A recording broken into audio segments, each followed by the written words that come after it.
नमस्कार दोस्तों, आज की इस वीडियो में हम पढ़ेंगे वास्तविक संख्याएं, जिसको इंग्लिश में रियल नंबर्स कहते हैं। तो ये वीडियो है वास्तविक संख्याएं का पार्ट 1। चलिए देखते हैं पार्ट 1 में हम क्या पढ़ेंगे। यूक्लिड विभाजन प्रमेयिका। चलिए थ्योरम देखते हैं एक यूक्लिड विभाजन प्रमेयिका का।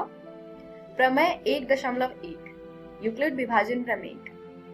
दो धनात्मक पूर्णांक a और b दिए रहने पर ऐसी अद्वितीय पूर्ण संख्याएं q और r विद्यमान है कि a बराबर bq जमा r हो, जहां पर r 0 से बड़ा या बराबर है तथा r b से छोटा है। इसका अर्थ है कि कोई भी दो पूर्णांक दिया हो, धनात्मक पूर्णांक, तो हम ऐसी दो संख्याएं निकाल सकते हैं q और r, जिससे a बराबर bq जमा r एक जो समीकरण है वो सेटिस्फाई करेगा और r जो है, r यहाँ पर शेषफल दर्शाता है। r 0 से बड़ा होगा या बराबर होगा और r b से छोटा होगा। यूक्लिड विभाजन एल्गोरिथम दो धनात्मक पूर्णांकों का HCF परिकलित करने की एक तकनीक है। यानी HCF निकालने के लिए हम यूक्लिड विभाजन एल्गोरिथम का प्रयोग करते हैं। आपको याद होगा कि दो धनात्मक पूर्णांक a और b का HCF सबसे बड़ा धनात्मक पूर्णांक d है, जो a और b दोनों को विभाजित करता है। मतलब HCF, जिसको हम इंग्लिश में हाईएस्ट कॉमन फैक्टर कहते हैं, वो दो संख्याओं का वो सबसे बड़ा धनात्मक पूर्णांक होता है जो दोनों ही संख्याओं को पूर्ण रूप से विभाजित करता है। दो धनात्मक पूर्णांकों, मान लीजिए c और d, जहां c d से बड़ा है, का HCF प्राप्त करने के लिए नीचे दिए हुए चरणों का अनुसरण कीजिए। यानी ये वो सारे स्टेप्स हैं, वो चरण हैं जिनका हम प्रयोग करते हैं दो धनात्मक पूर्णांकों का HCF निकालने के लिए। स्टेप 1, C और D के लिए यूक्लिड विभाजन प्रमेयिका का प्रयोग कीजिए। इसीलिए हम इससे Q और R ज्ञात कर सकते हैं कि C बराबर DQ जमा R हो, जहां C दोनों संख्याओं में से बड़ी संख्या है, बराबर D छोटी संख्या, Q भाजक जमा R शेषफल। जो शेषफल है वो 0 से बड़ा या बराबर होगा तथा ये शेषफल D से छोटा होगा। चरण 2 यानी स्टेप 2, यदि r 0 के बराबर, यहाँ पे हमारे पास दो केसेस आते हैं, या r 0 के बराबर होगा या r 0 से बड़ा होगा।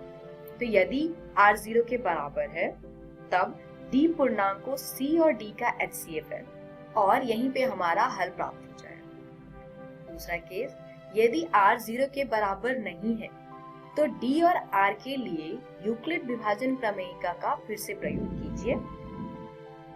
स्टेप 3, इस प्रक्रिया को तब तक जारी रखिए जब तक शेषफल 0 ना प्राप्त हो जाए। इसी स्थिति में प्राप्त भाजक ही वांछित HCF होगा। चलिए एक प्रश्न देखते हैं। 4052 और 12576 का HCF यूक्लिड विभाजन एल्गोरिथम का प्रयोग करके ज्ञात कीजिए। हल। पहला चरण, यहाँ पे 12576 बड़ा है 4052 से, तो हम 12576 और 4052 पर यूक्लिड विभाजन प्रमेयिका का प्रयोग करेंगे और हमें प्राप्त होगा 12576 बराबर 4052 गुने में 3 जमा 420। चलिए देखते हैं ये हमने कैसे प्राप्त किया। भाग का साइन बनाएंगे। जो इन दोनों में से बड़ी संख्या है उसको भाज्य के रूप में लिखेंगे तथा जो छोटी संख्या है उसको भाजक की जगह लिखेंगे और इसको भाग देंगे। 3 बार में ये आएगा 12156, तो घटाने पर हमें शेषफल 420 प्राप्त होता है। क्योंकि शेषफल 420 0 के बराबर नहीं है, इसीलिए हम 4052 और 420 के लिए यूक्लिड प्रमेयिका का प्रयोग करके निम्नलिखित प्राप्त कर सकते हैं। देखते हैं अब हम इसके आगे अगला स्टेप कैसे लेंगे। ये हमारा पिछला आंसर है।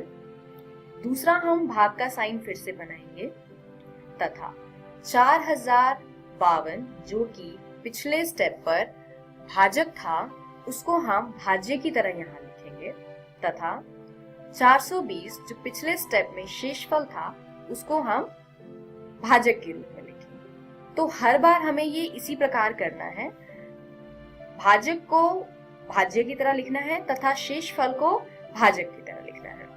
फिर हम इसको दोबारा भाग करेंगे। 9 बार में ये आता है 3780, घटाने पर शेषफल प्राप्त होगा 272। क्योंकि शेषफल 272 0 के बराबर नहीं है तो हम 272 तथा 420 में दोबारा से यूक्लिड विभाजन प्रमेयिका का प्रयोग करेंगे। तो नए भाजक 420 और नए शेषफल 272 को लेकर यूक्लिड प्रमेयिका का प्रयोग करेंगे। इससे हमें प्राप्त होगा 420 बराबर 272 गुने में 1 जमा 148।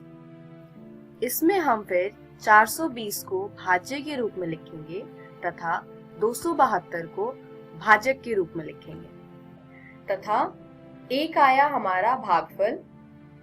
इसको भाग देने पर शेषफल प्राप्त होता है 148।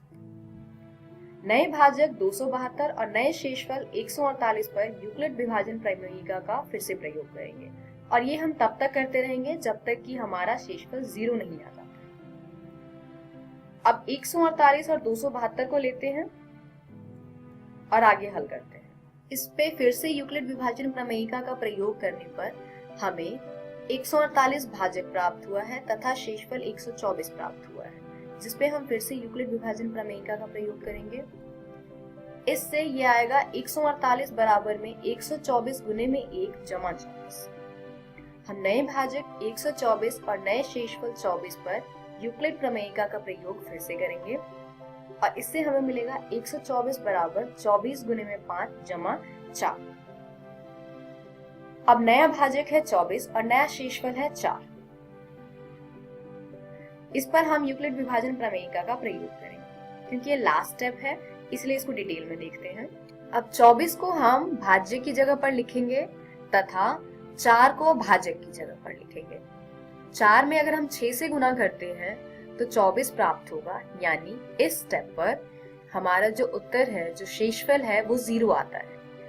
क्योंकि अब शेषफल 0 के बराबर आ चुका है तो इस स्टेप पे जो हमारा भाजक है यानी कि 4 वो इस प्रश्न का उत्तर है, यानी 4052 तथा 12576 का HCF 4 है। इस वीडियो में हमने सीखा यूक्लिड विभाजन प्रमेयिका। अगली वीडियो में हम देखेंगे अंकगणित की आधारभूत प्रमेय, भाज्य संख्या की परिभाषा तथा HCF और LCM।